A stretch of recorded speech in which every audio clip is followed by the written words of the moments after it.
God is omnipotent. He has power which is limitless.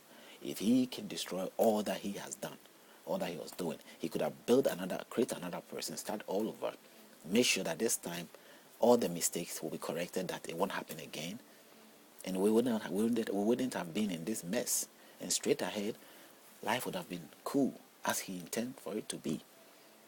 Even right, starting from Adam to Eve, leaving them to survive now all the way to Noah, and now he picks Noah again and put Noah in an ark. Why? Because if Noah loses his life, he can't give Noah's life back. It doesn't look like maybe the God who created Noah, maybe another spirit was making Noah feel that it was God who is, directing him. And maybe all spirit, there are spirits out there who have got the power to act and do whatever they so please. And everybody there's a turn for another spirit to rule. And that spirit felt that, okay, he can create, he will just put another man there and we procreate through that. I don't know how difficult it was to create man, that they're not willing to destroy all man. But the story didn't really say that. What the story is saying, that he felt sorry for Noah. He sort of had favor towards. He favored Noah. As he favored Noah, he gave Noah a chance. Bring animals there. He favored some of the animals and kept them in an ark so that they would live happily. And from there, they will have children and continue. And I wonder that we already know from Genesis 3, 6, 3 and all that it is his own son, spirits, that are doing that. He has no tackle with the main source of the problem. And he is still creating, no matter how many times he creates. In my own common sense, who doesn't even know the future, I am seeing something here which tells me that no matter how much he creates or he starts afresh, the problem will always happen. It will always happen if he does not protect those things that he's going to start, the new generation. If God was protecting us or protecting Noah in every way, put his hedge around him, like it's suggested in the times of Job. Job was protected by God. So if God really gave the protection, then maybe in every way his sons will not intervene. His sons will not be coming to destroy, to make a mess of what he has done. So we know that Noah is setting an ark. Then the Lord, in chapter 7, the Lord said to Noah, "Come into the ark, you have your household, because I have seen that you are righteous before me in this generation. You shall take with you 7 each of every clean animal, and a male and his female, and 2 each of clean animal." Whatever clean animal means here, I'm not too sure how, but God was going to pull the clean animals and leave the unclean animals. The animals were also doing something terrible.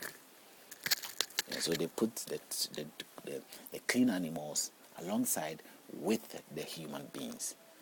And the human beings then have to do what? The human beings were about 6. I think Noah, his sons, 3 sons, and all the 3 sons with their wives, and Noah and his wife. And they went to the ark. Then boom, the ark began to, and the rain began to cover the whole earth.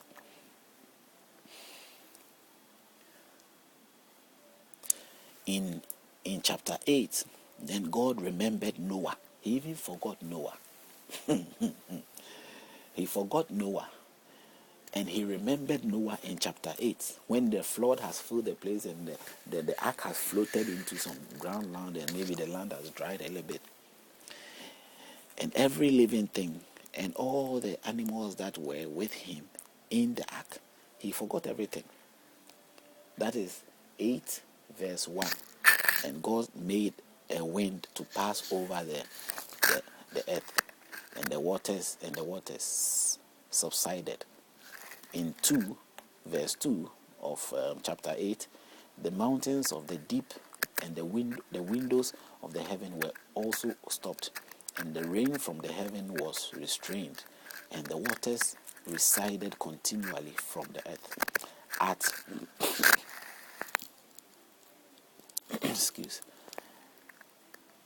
And the waters receded continually from the earth. At the end of the 150 days, there was a period of about 40 days times to, the rain. Now this is more of a time of drying up. He blew the air because he remembered him now. The waters decreased. Then the ark decreased. Then the ark rested in the 7th month. The 70th day of the month. The 7th month, the 70th day of the month, on the mountains of Ararat. And the waters decreased continually until the 10th month. In the 10th month, on the first day of the month, the tops of the mountains were seen. So it came to pass at the end of the 40 days that Noah opened the window of the ark, which he had made. Then he sent out a raven, which kept going to and fro until the waters had dried up from the earth. He also sent out from himself a dove, to see if the waters had receded from the face of the ground. But the dove found no resting place for the sole of her foot, and she returned into the ark to him, for the waters were on the face of the whole earth. It's like back and forth to find out if there is a land. There is a land. That's what it's all about. And it's about Noah trying to figure out if things have settled down. God could have settled things down just like that. But I don't know why the process.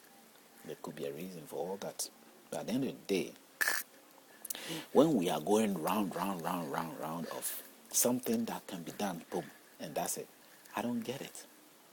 It doesn't sound like God, who is desperate to correct issues and demonstrate his hatred towards things that makes him look imperfect or makes him look not lesser than what omnipotent, omniscient, as great as we think of him. I don't think so.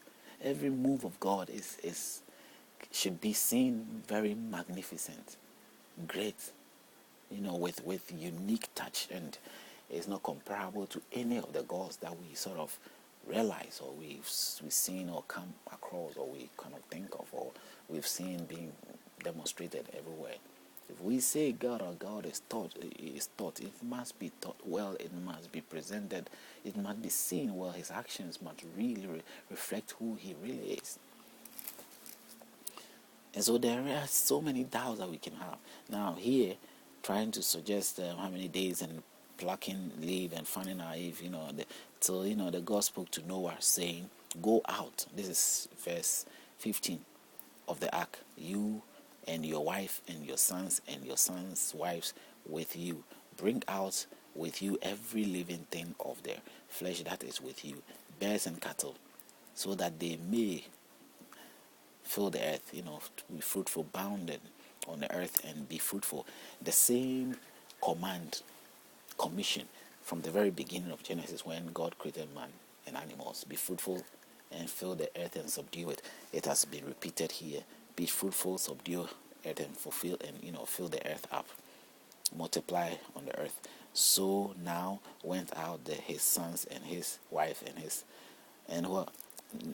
verse 19, every animal, every creeping thing, every bird, they all came out. Verse 20, then Noah built an ark to the Lord and took of every clean animal and of every clean bird and offered burnt offering on the altar. This is an altar. This is an offering, sacrifice to God. Now he took these animals and made a sacrifice to God. The same sacrifice that is being done, or similar to the sacrifice being done to God. Just like Jesus Christ came to sacrifice his life for us. So he became the sheep, or the items being used or being burned on fire to God. So his death on the cross signifies that kind of sacrifice, And so, as I was saying, that if such a sacrifice is made,